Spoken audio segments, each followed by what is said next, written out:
Welcome back to the Dish and Swish with the Dish and Swish podcast. I'm Amadeus Peterson here with Trevor Trost, and it is a big week coming up in the NBA. Trevor, opening week. Opening week, man. We got a lot of stuff to watch this week. For the first time in since June, we got a real live NBA basketball that's not preseason minutes, man. So it's exciting. It's exciting to say the Yeah, least. it's been a long time coming, so I know we're excited. I'm sure our listeners are also excited to watch some NBA basketball this upcoming week. So in this episode, we're going to be breaking down a game of the week, which is going to be a new segment since we haven't had real NBA basketball going on. And then we'll do random news, even a bonus random news. So that's something to look forward to. And then we'll end with our little dish and swish draft. So, Trevor, what are we looking at when we're talking about game of the week this week? Yeah, no, it's a big game. I think this is probably the most anticipated game from anyone's perspective. Hmm. We're with the Los Angeles Lakers at the Denver Nuggets, which is Hmm. opening night, October 24th. So it'll be the night that everyone's listening to this if they listen to it the first night. And what are some storylines to watch, Alma? Yeah, so opening night is the night that the Denver Nuggets will receive their NBA championship rings. And so obviously there was a lot of bad blood between the Lakers and the Nuggets, especially during the postseason. And since then, we've kind of seen a little bit of trash talk between the two.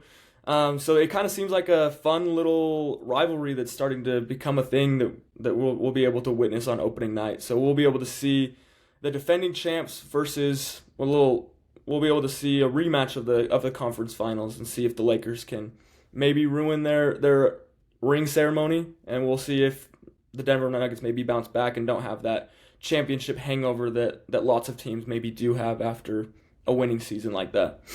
Yeah, it'll be interesting to see. There's a couple different, as you break it down, storylines just along the game.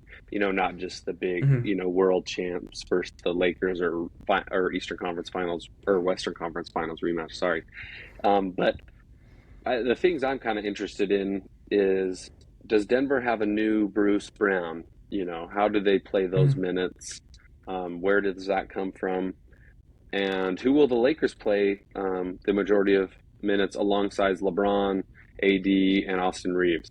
Um, we know D'Lo will probably be slotted in there somewhere, but after his Hmm. struggles in the playoffs last year, you never know.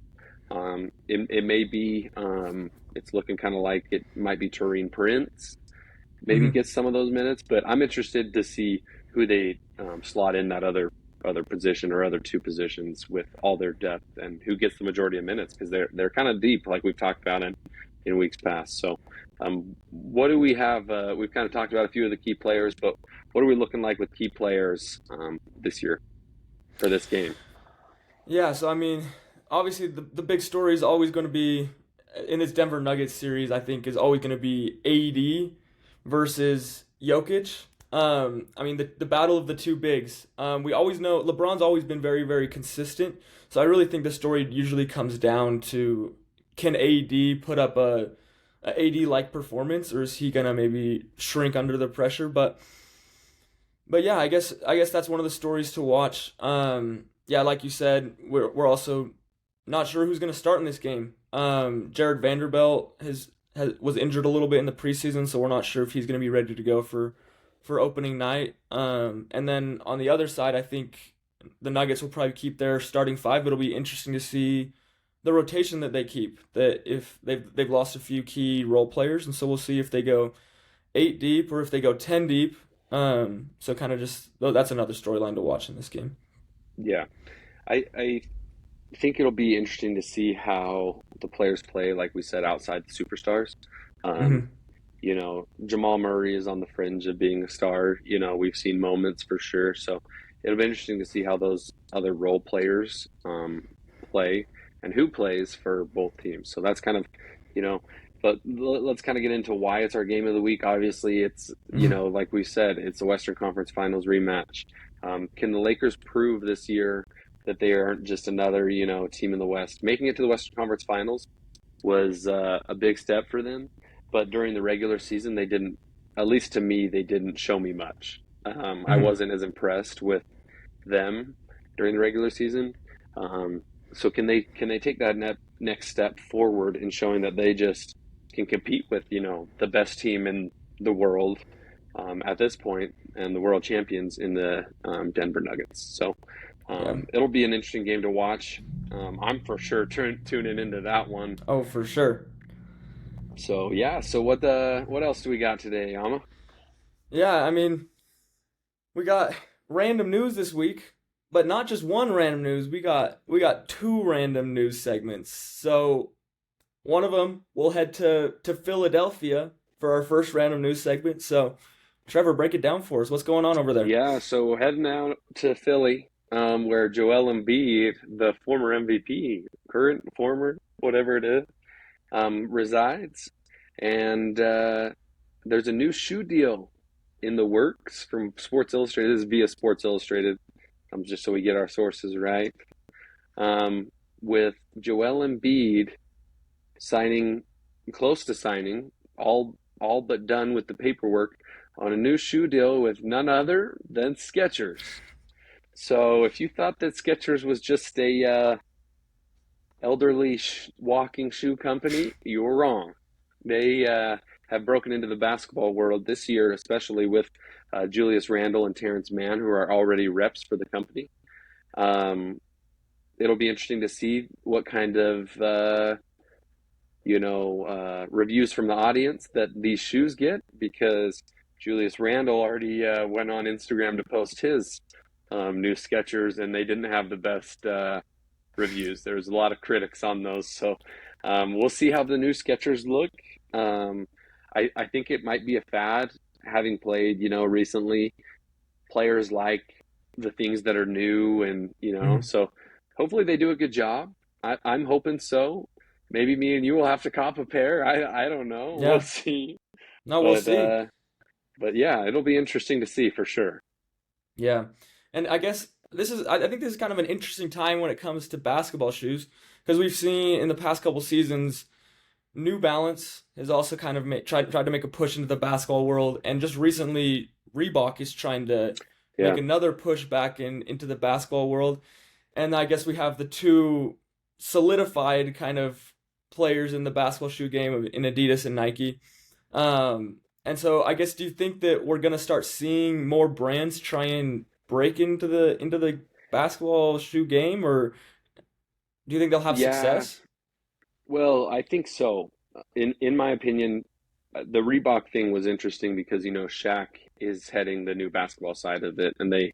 um, they've already signed some people, which is good for them. So I have nothing but good things to say, about that. Like that is great for Reebok. But as far as overall basketball shoes go, um, the market is just so big for them because Mhm. that we're becoming in a generation where all the kids are starting to play basketball. In my current job, I see, thousand over 1,000 kids sign up just in one city just to play, little league basketball. And so it's just, to me, it's just a growing market. And especially in the times that we're in, where the internet and the social media is so big, if you're a shoe company and you can sign a couple big name players that people, all these kids are idols, they're going to buy the shoe. So the market to me is just wide open.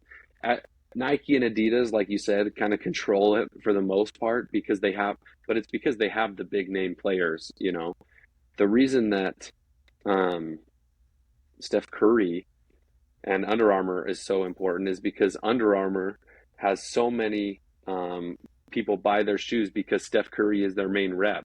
So I don't know. I think the market is wide open, and you can get, if you're a shoe company and you can find, the big name players, then yeah, because like Steph Curry single-handedly turned around Under Armour's shoe deal and shoe company, like with Mhm. basketball. They were kind of on the downhill slope. Steph Curry kind of rejuvenated that. So yeah, I think it's definitely a market that's big enough for a lot of companies, and so we'll see who else decides to jump in it. we've seen Puma recently as well. So we'll Mhm. see. We'll see who else jumps in on that. Yeah, so exciting stuff to look for in NBA basketball shoes, especially if you're a sneakerhead, especially if you like a good pair of shoes. Um, but yeah, I guess we'll move on to our bonus segment. This is the first time we've ever done a bonus random Bonus. news segment. So yesterday, I went to the Jazz open scrimmage, and afterwards I went into the team store and I couldn't find a specific T-shirt that they used to be What? selling. Yeah. So I guess what Wow. what happened? What happened in the Jazz team store? Yeah. So this was kind of blown up. I think kind of out of proportion Hmm. after it being. I had seen it when it first happened. So what happened was someone posted it. Because I'm kind of involved in jazz, Twitter and social media. I had seen Hmm. a big name fan, who has a pretty good following, post that, oh, why are the Jazz carrying these um, t-shirts that were just gray t-shirts with a big white Jordan logo on it. And under the Jordan logo, which was took up the majority of the shirt, it said Utah Jazz or Jazz. I can't remember what it said under, but it was a Hmm. small Jazz logo under the big, Jordan logo. And the person was saying, "Do you not know the Jazz history? You can't sell these in the store." You know, referencing back to when Michael Jordan just single-handedly handed it to the Jazz every year, but especially Game 6 of the Western Conference Finals, um, or of the finals, um, and so it's kind of an interesting of a little bit of a story. So I kind of want to hear it from your perspective. What do you think about this story? Yeah, I think I agree. I think it was blown a little bit out of proportion.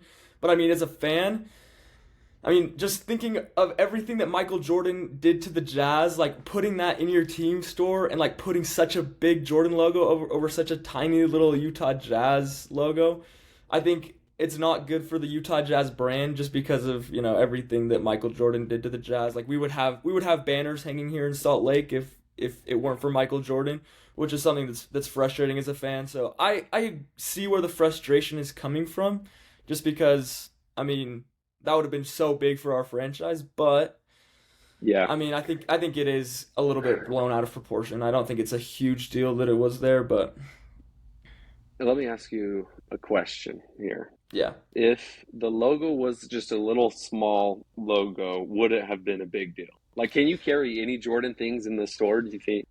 No, but I mean, Jordan Brand does all NBA team apparel, and so I don't think that it's like a huge deal, but like just the way that it looked and the way that it was portrayed, it just looked like the Utah Jazz are just so small in proportion to Yes. Michael Jordan. Yeah, No, true. It really made it referencing that Michael Jordan was on top of the Jazz, which is true for many years. yeah. So, but I don't know. I think it's just kind of an interesting thing. I I don't know why you have to make a big deal about it. Maybe just file a complaint, but I don't know about going on social media and ranting about it. That probably wouldn't have been my, way of going about it. But I guess if you want change, and I guess if you're truly, truly upset about it, I could see how it could irk some people, but I don't know if it's, Mhm. going to post a big rant on social media about it. So it'll be interesting. I wonder if they removed all the Jordan gear from the store, just, because there's some fans out there who probably would dislike it. But yeah, so there's kind of our random news. What do we have next, Big On? Yeah, so I guess last week in random news we talked about Kai Jones, and that was his little interesting situation with the Hornets, and so I guess that got us thinking, Trevor, in your opinion, who are the least likable players in the NBA? No, I've been thinking about that a lot this week, heading into this week's Hmm. thing. My dad said something funny, so I got to give my dad a lot of credit for. He's actually was the one who gave me the idea for least likable players, Hmm. just because um, of all the situations that have gone on in the NBA. And then he said something hilarious to me that I kind of wanted to put in ours. Um, I wanted to put dishonorable mentions. That's what he called them, dishonorable Yeah. mentions. So, let's go through the dishonorable mentions first. Um, we got the criminal. I have two separate categories. One dishonorable mention, criminal activities, Yeah. and then just regular dishonorable dislike mentions. So for my dishonorable mentions, criminal activities, I'm going Kevin Porter Jr. and Miles Bridges. And then just your other dishonorable mentions of least likable players in the NBA. Grayson Allen, Hmm. Pat Beverly, and Kyrie Irving. Now that one might give me some backlash, but Kyrie has just been kind of an interesting figure for the last couple of years. He was kind of fringe for me, but I threw him on there. Now I'm gonna go Spitfire here for my 1 through 5 list um, Okay. of least likable players. So um, my least likable players in the NBA: number 5, Ben Simmons; number Okay. 4, Ja Morant; number 3, Dylan Brooks; number 2, James Harden; and number 1, Russell Westbrook.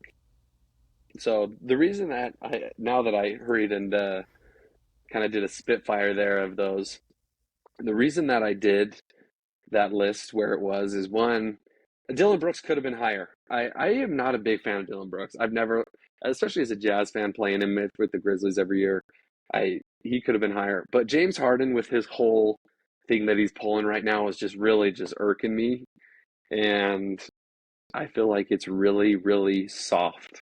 Like that is just really um, kind of weak and kind of unacceptable. The stuff that he's pulling with the franchise. So I'm not a big James Harden guy. I never have been. But the fact that he's kind of holding a um, franchise ransom, it kind of ticks me off. So that's why he's number 2. Number 1, every Jazz fan is probably on pace with me with Russell Westbrook. He's kind of been infamous here in Utah. So, um, but I've just never really kind of liked the way that Russell's played. I actually respect him a lot as a player, um, and as a person because I kind of seen the things he's done. But I just the style of play and the way he portrays himself on the court, I've just never really liked it. So that's why Russell Westbrook made it. And now the question that a lot of people are going to ask is, why did one of the most least likable for everyone else not make my list, which is Draymond Green? Why is Draymond Green not on my list? Draymond Green is a loudmouth. He can be cheap, all these things. But when I watch pure basketball, um, and Ja Morant's probably the same way too. He probably could have been down the list just because he's a pure basketball player, but he ticks me off because of his shenanigans off the court too. I think, but Draymond Green is easily one of the best defenders in the world, and I think he's such a gifted all around player that it's hard for me to dislike. I dislike some of the antics and things that he does, but when we're talking about, passing the ball and defending and, having pure heart, I think he's got to be up there with, you know, some of the best in the NBA. So that's why Draymond Green, if anyone was wondering, it wasn't on my list, but yeah. So what do you think, What do you? No, there's some players on there. I don't know if I agree with the Russell Westbrook number one, just because I do like how he just gives everything when he's on the court. Like you're gonna see him, even though like some of the stuff that he does is kind of wild and sporadic almost, but he just plays with a lot of heart. But yeah, some of those guys, like I think everyone can agree, Dylan Brooks just hitting people in the groin probably every other game. Can't like it. Um, and then yeah, players like James Harden who are moving every offseason because they can't get along with their teammates is something that's hard. But I think sometimes as like a basketball player, sometimes I really like having players like these players on my list on my team. Oh yeah, Because yeah, for because sure. they're gonna get after it. When you're playing against other teams. Um, like for example, on our high school team, we had our good buddy Cameron Allen, who shout out Cameron Allen right now, but he would always rough up, every other player on the other team when we needed it. And so, it's sometimes it's like it's nice to like have that type of player on your own team on your side. It is. It is. I mean, it's nice not to play against him, that's for sure. Because Yeah. then, whenever you need that dirty rebound or whatever, it's nice that it's coming out on for your team. So I agree to some extent. Some of those guys, are guys where I would just be like, oh man, like we got, a Ben Simmons or whatever playing for our team. So maybe, for some of those guys, the antics aren't. But as far as like the players who just go out and are like, maybe you don't like the way they play, but they're just like mean, dirty. Um, you always want one on your team because you need an enforcer. So yeah, it's there's it is. The least likable players for me in the NBA. Well, I'm sure that'll probably be debated a little bit in the comments, but we'll see. Yeah. So there's our Dish and Switch draft for the week. Trevor, what do we have to look forward to in this upcoming week is in the Dish and Switch podcast world? Yeah, so we kind of have a short episode today just because the games have kind of stopped over the weekend because they're in preparation for the regular season games. So there's not a ton of storylines. But each week, like you kind of talked about to start, we're going to do a game of the week. But we're also going to look back at our past game of the week and evaluate how it went. We're not just going to leave our game of the week, no, we want to break it down how it went. Maybe we'll even start throwing predictions down who we think will win or Mhm. what, and go back and kind of hold us accountable for what we think. Um, but yeah, we'll go back over it, and then looking forward, there's going to be more giveaways. We kind of have some good stuff coming up, especially with the NBA season starting. We have a lot of more content. We're going to start trying now. Amadeus is going, has season ticket guy over there, so we're going to try to get some exclusive looks into the NBA, whether it be you know interviewing fans or whatnot. But we really want to get more interaction with the community. And so yeah, so be on the lookout in the next maybe few weeks, month for maybe more interviews. We did one a couple weeks ago, so we got a lot to look forward to, man. There's a lot going on. Some exciting stuff. So stay tuned. Follow us on Instagram, and yeah, have a great Did I week. did I hear? Wait, before we go, did I hear there Yeah, might be some or some some memorabilia of ours or some stuff, some swag? yeah. I think you heard right. Oh, well, interesting. So there might be some stuff coming. Uh, as always, check the website, check the YouTube, check our socials. We're going to have snippets on all of our socials. We're going to start being more active on there. I've been slacking especially. So we're going to get it up. We're going to get it rolling. So everyone have a good week and thanks for listening.